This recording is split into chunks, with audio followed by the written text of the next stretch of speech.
What possible. is our 5 checklist For for learning almost anything? So I like how he talks. It's like 5 not so easy, because like when people hear like, oh, give me the 5 steps, it's always like easy. I really like how he did express like these are not so easy. Like if you want to learn something, like it takes time. And I think you put this. I saw one of the clips on the TikTok. Make sure y'all follow AOD Media.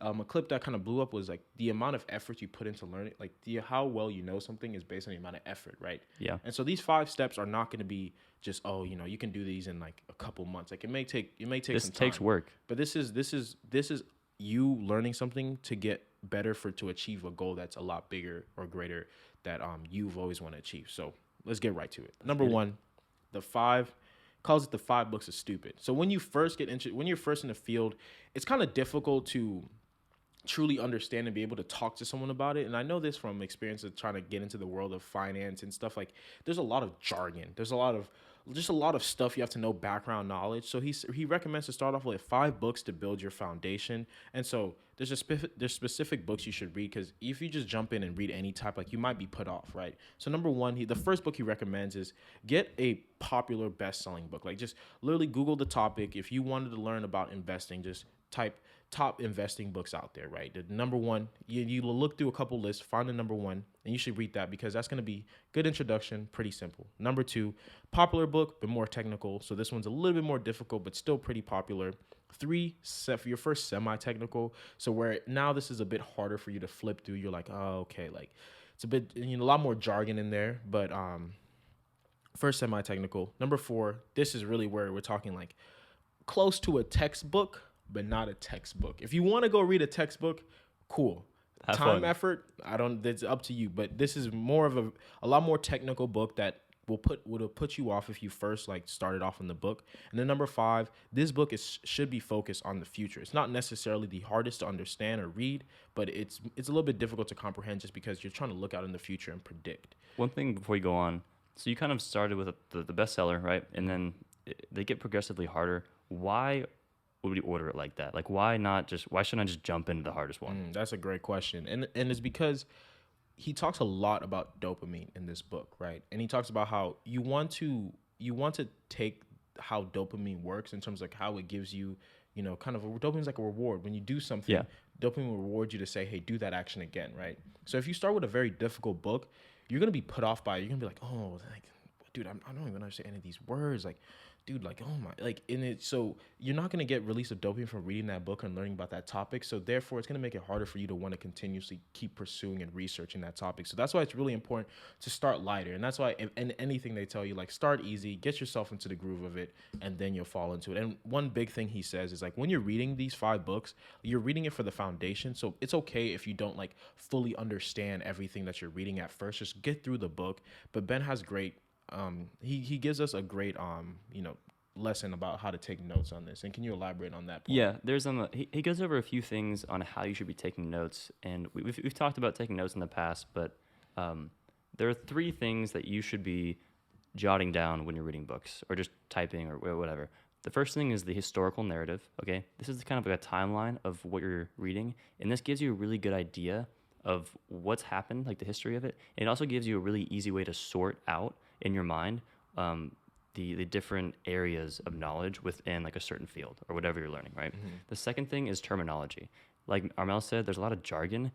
The thing about jargon though is it's annoyingly precise. And he says this a lot, but like it's so true. It's like you can use one word that is technically precise in like a specific domain, and that describes perfectly what you're trying to say, instead of using 10 words that are like loosely related to that word. Perfect way to explain it. And I just want to say, like, when you learn jargon the first time, bro, I promise I just be wanting to use the words all the time. I learned this word as like contagion or something. It's something in the stock market where when one person sells an asset and then everyone just starts selling, it's like a triggering effect.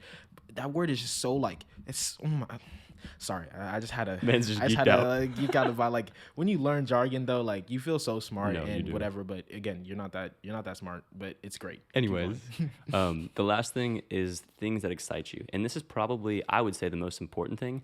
And basically, if you're reading and you see an idea that catches your eye, or you hear a quote or something really drags you, write that down. That's important because it grabbed you for some reason, and that idea is going to be important more so for the later parts of what we're talking about, but even just in that moment for you to sit and think on. So just real quick, historical narrative, terminology, and things that excite you. And number two, so now you've read these books, you've taken good notes, but there's still a lot that you don't know, right? And so it's like, because when you read the books, there's no one you can ask questions.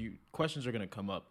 So this is step 2. He talks about be the idiot, and that means go interview people that are smarter than you, experts about that topic, right? And so you want to seek out these experts to ask questions. And the reason why you need to read these books first, because some people are like, why wouldn't I just jump to asking the experts? Because when you talk to these experts, you don't want to waste their time. You want to also know, like, how can you ask a question if you don't even know what question you want to ask, right? Like, right. So you want to make sure you know the information before you really go ask a question.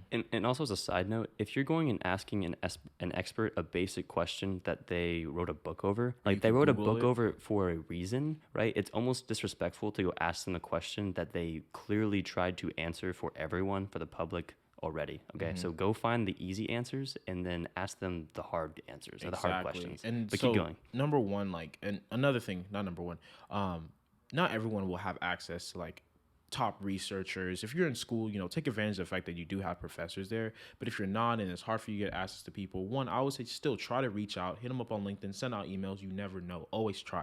But if you can't, the internet's always your friend. There's so many interviews out there. Like, yes, you're not going to be the one to answer the question, but if you watch enough interviews, those interviewers are probably good to ask the questions that you probably have or something very similar. So internet is always a choice. But so let's say you do get the opportunity to talk to an expert. Here are some tips to making the most of your time when you talk to them. Number one, have the questions ready beforehand. Like, you don't want to go in there and be like, you don't have time. When you talk to this person, tell them like, hey, I just want 30 minutes of your time. You have to assume everyone is extremely busy, so you want to be courteous of their time. Have questions prepared beforehand. Number two, don't ask, like Ben said, don't ask anything that you can just look up on the internet. So that means you've done your research. This lets them know like, hey, dude, this person, they've done their research. They actually want to know. And this will make them feel more inclined to want to talk to you. Also, as a side note, you're actually wasting your time if you can look it up online because you're answering a question that you can already find out, but the expert can answer questions that you can't find out. So use them to find the hardest questions to answer because that's the best use of your time too. And remember, time is the most valuable commodity. Number three, last one. The first question, you should show that you have domain knowledge. And I think generally this goes with like every question. So if you can reference one of their works, being like, hey, so in the book or in your article, blah, blah, blah, blah, blah, in your research paper, blah, blah, blah, blah, blah, you mentioned this, and then you ask the question, right? So this, again, lets them know, like, this shows respect. Like, yo, this person actually read my work. Like, they actually care. And you said this should be the first question? Yeah, first question. Okay. And then the first question, because it lets them know, like, oh, this person, has actually read my work, whatever. But you can also incorporate this in questions all across the interview. But yeah, so these are 3 tips. So make sure you have questions beforehand. Don't ask anything you can just look up. And 3, reference their work when you can, whenever you do want to ask a question. So let them know that, yo, I've actually read your work. I respect you, blah, blah, blah, blah, blah. Now, number 3, is there anything you want to add to that, though? No, you hit it perfectly. I said everything I need to say about the online stuff. You hit it. It was nice. When Ben compliments me, I feel so smart. Number 3, explore the gap. So now you've asked a bunch of these questions. You've talked to experts, right? As many experts as you can. Something I didn't mention. When you do these interviews, take really well notes. So reading the books, you don't want to take too many notes, but when you do the interviews, take as many notes as possible because this helps with step 3 in exploring the gaps. So you talked, go ahead. Quick point on the notes, if you can, just record the interview so you can focus on the interview and then take notes afterwards so you can synthesize. But keep going. That's key. Number 3, so you've asked a bunch of these questions, but once you go back to your notes, you'll start to realize that there may be gaps in this, right? And so what Kotler says is you want to explore the gaps. That's what step 3 is called. And so in this stage, this is where you like, okay, they've answered all of these, but I still have some of these questions that they haven't answered yet, right? And so he recommends use articles, blogs, interviews, and just really explore. But don't feel like you have to explore like a curriculum. Like, how do you know what to explore? Like, how do I like you say explore the gaps, right, in between these knowledge, because experts are very like specific in their knowledge base, so even they have gaps that are very like they're blind to everything that's not like right next to them because they're very specific. But how do you know what gaps to go for? I would say, so number 1, look over your notes and find patterns where there's things that are still not answered. Where look over your notes and be like, okay, come up with questions from your notes. Like after you've already had these experts answer your questions, come up with more questions that they didn't answer, right? That's first. That may be the first gap. Number 2, explore in two disciplines or two ideas. I think Okay. that's really where like that's the easiest place to find gaps, because when you're explaining those two things, when you Google it, you're not always going to find the answer directly for two different disciplines. Interdisciplinary research is probably one of the best ways where you come up with new ideas, brilliant, like revolutionary things. So I would say look at your notes, come up with more questions, and to explore the gaps between disciplines, right? And so that's number 3. Number 4, though, goes with number 3 very well. Ask the next question. So this is why you've made a new list of questions.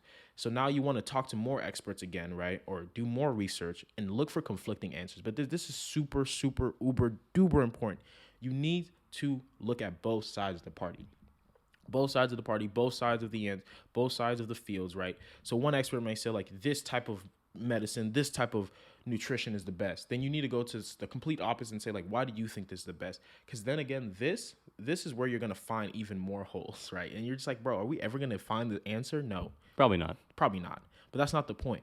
The point for you is to explore, because when you're exploring these different gaps and you're asking the next question, so if you're able to ask experts like the new question that you have, then like you'll start to notice like, okay, this actually makes a lot of sense for this. This makes a lot of sense. You'll start to make these connections by asking the questions, right? And so number 5. Hold on, one thing I want to say on the number 4. Yeah, go ahead. He said something in the book that was really profound to me, and he said, if my perspective hasn't been completely changed, such that I think the entirety of my knowledge base, pretty much of that what you just learned, is wrong, then you haven't done that step right. So you need to find something that completely flips your world. Maybe not every time, but that's a really good indicator that you've completed step 4. But anyways, keep going. I would say, and I maybe not completely flip your world, I would definitely say like super, like it something changed pretty drastically. It contradicts a very important point that you had at first. That doesn't mean that it's incorrect, but it means like that gives you a sign that that's something you should explore further and try to find your answer to it. And number 5, what's our last step? Is find the narrative, right? But so before we talk about finding narrative, I want you, what's your definition? What do you think, like, how would you define a narrative? Yeah, I mean, a narrative is I think of a narrative as a story, basically, but it's kind of in terms of how we think about a narrative in society, it's more of a point of view or an idea on how something came to be in existence. So like a narrative, you can kind of like think of a narrative as like, like the idea that winners always write history. Yeah. That's winners wrote their narrative of history, right? But there's also a different idea or a different point of view, that being a different narrative, right? And that story has a different frame, if that makes sense. That's my idea of a narrative. And that is one side of the eye of a narrative. And then the definition, more like just off of Google, a spoken or written account of connected events or story, right? And this story changes based on who written it, like you said, the winners and the losers. But so based on Stephen, when we're talking about finding narratives, he causes a chain of cause and effect, right? So you spend so much time researching, and you know all these different bits of information, maybe from different time frames, maybe just different disciplines. But now it's time for you to start figuring out, how do you connect these? How does it make sense? All this information that you've learned, you need to now come up with a narrative, a concise explanation, concise cause and effect, or connecting these ideas in one way that you can explain it to someone. And what he recommends is that you find 2 people, someone that may not be interested, so maybe like your family member or whatever, and you tell them this. And if you can get them engaged and intrigued in it, like you've explained all the information in such a concise and interesting way and simple enough for someone like that's not interested or an expert in that topic to understand, good. Step 1, you've done it well. The second person, maybe this is more like a professor or someone that is really well known or someone that's also really interested in it. And this time, tell the same story, but if they poke holes at some of it, like don't take offense to it, that's good. That means like they're helping you. It's great, actually. Yeah, it's great. They're helping you, redefine and make your narrative more robust.